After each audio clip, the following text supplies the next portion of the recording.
ఇంక్లాబ్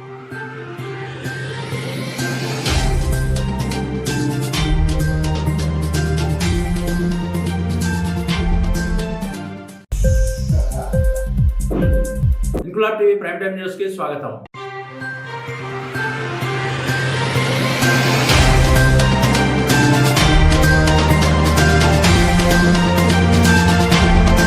ప్రత్తిపాడు నియోజకవర్గంలో ఇప్పటి వరకు ప్రజాప్రతినిధులు చేసిన అవినీతిని వెలికి తీయడమే తన ప్రధాన కర్తవ్యంగా స్వతంత్ర ఎమ్మెల్యే అభ్యర్థిగా పోటీ చేస్తున్నట్లు ప్రముఖ న్యాయవాది పిల్లి బలరాముడు ప్రకటించారు. కాకినాడ జిల్లా ప్రత్తిపాడులో ఆయన నివాసంలో ఏర్పాటు చేసిన మీడియా సమావేశంలో మాట్లాడుతూ ప్రత్తిపాడు నియోజకవర్గాన్ని అభివృద్ధి చేయడానికి ప్రణాళికలు సిద్ధం చేసుకున్నానని, ప్రజలు ఆశీర్వదిస్తే అవినీతి లేని పాలన అందిస్తానని పేర్కొన్నారు. 22 సంవత్సరాల నుండి న్యాయవాదిగా పనిచేస్తున్న తనకు ప్రజలతో సత్సంబంధాలు కలిగి ఉండడమే కాకుండా ప్రజా సమస్యలపై పూర్తి అవగాహన ఉందన్నారు. ఫ్యాక్టరీల్లో 75% స్థానికులకు ఉద్యోగాలు కల్పించాలని నిబంధనలు ఉన్నా సరే ప్రజాప్రతినిధులు జేబులు నింపుకుని స్థానికులకు అన్యాయం చేస్తున్నారని, సబ్ ప్లాన్ ఏరియాలో బినామీ పేర్లతో కొనుగోలు చేసిన భూములను గిరిజనులకి అప్పగించేలా చర్యలు తీసుకుంటారని అన్నారు. రానున్న ఎన్నికల్లో తనను గెలిపించాలని ప్రజలకు మీడియా ద్వారా విజ్ఞప్తి చేశారు. ఈ కార్యక్రమంలో నాయకులు ముడుపుగంటి చిన్నబాబు, మోర్త తాతారావు, ద్రాక్షారపు సత్యబాబు తదితరులు పాల్గొన్నారు. ప్రజలకందరికీ కూడా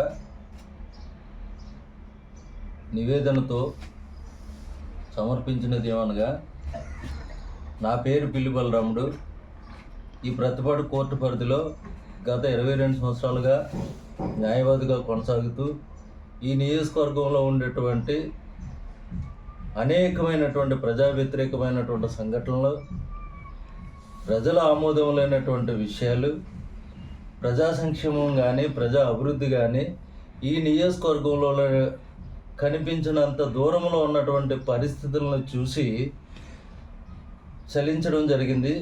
అందులో భాగంగా ఈ నియోజకవర్గంలో గత 1962 సంవత్సరం నుండి ఈ నియోజకవర్గంలో మార్పులు అనేది సంక్షేమ పరంగా కానీ అభివృద్ధి పరంగా కానీ జరగనటువంటి సంఘటనలను చూసి ఈ నియోజకవర్గంలో సహేతుకమైన మార్పు తీసుకురావటానికి ఎవరో ఒకరు పాత్ర తీసుకోవాలి. కాబట్టి ఆ పాత్రను నేను న్యాయవాదిగా తీసుకోవడానికి నిర్ణయించుకొని ఈ నియోజకవర్గంలో స్వతంత్ర అభ్యర్థిగా పోటీ చేయడానికి నిర్ణయించుకోవడం జరిగింది.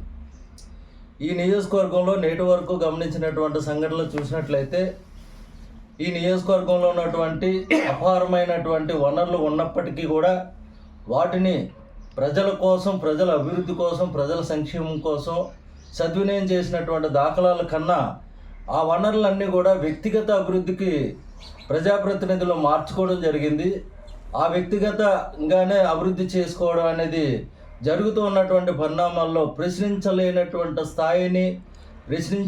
స్థాయిని లేకుండా ప్రజాప్రతినిధులు ప్రజలను భయాందోళనకు గురి చేసి వారి పట్ల దుర్మార్గమైనటువంటి చర్యలు తీసుకోవడం వల్ల ప్రజలు నష్టపోతూ ఉన్నారు. కానీ ఈ రోజు వరకు కూడా ఈ నియోజకవర్గంలో ప్రజల సంక్షేమం దిశలో చూసినట్లయితే మహిళా సంక్షేమం కానీ, రైతు సంక్షేమం కానీ, నిరుద్యోగులకు సంబంధించినటువంటి సంక్షేమం కానీ, మన ఈ నియోజకవర్గంలో ఉన్నటువంటి 3 ఫ్యాక్టరీల్లో చట్ట ప్రకారంగా ప్రభుత్వ ఆదేశములు ప్రకారంగా 75% ఉద్యోగాలు స్థానిక యువతకు ఇవ్వాల్సి ఉన్నప్పటికీ కూడా దాన్ని పూర్తిగా విస్మరించి ప్రజాప్రతినిధులు వారికి వ్యక్తిగత అభివృద్ధికి, వ్యక్తిగత ఆదాయానికి వాడుకోవడం జరుగుతుంది. ఈ నియోజకవర్గంలో మహిళల సంక్షేమం గురించి కానీ, రైతు సంక్షేమం గురించి కానీ, నిరుద్యోగ నిర్మూలన గురించి కానీ ప్రజలకు ఈ నియోజకవర్గంలో కేంద్ర రాష్ట్ర ప్రభుత్వాల నుంచి కేటాయించినటువంటి నిధుల్ని సద్వినియోగం చేయడంలో పూర్తిగా ప్రజాప్రతినిధులు విఫలం కావడమే కాకుండా వారి వ్యక్తిగత అభివృద్ధికి మార్చుకోవడం జరిగింది.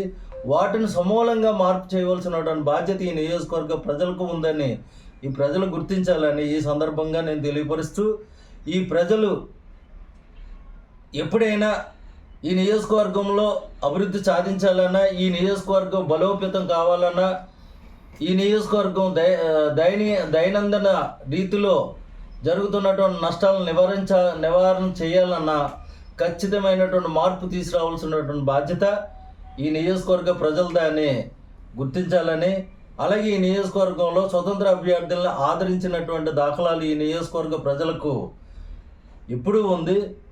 ఇక భవిష్యత్తులో రాబోయేటువంటి కాలంలో ఈ స్వతంత్ర అభ్యర్థిగా పోటీ చేసేటువంటి నన్ను కూడా ఆదరిస్తారనే నమ్మకం, విశ్వాసం కూడా ఉంది.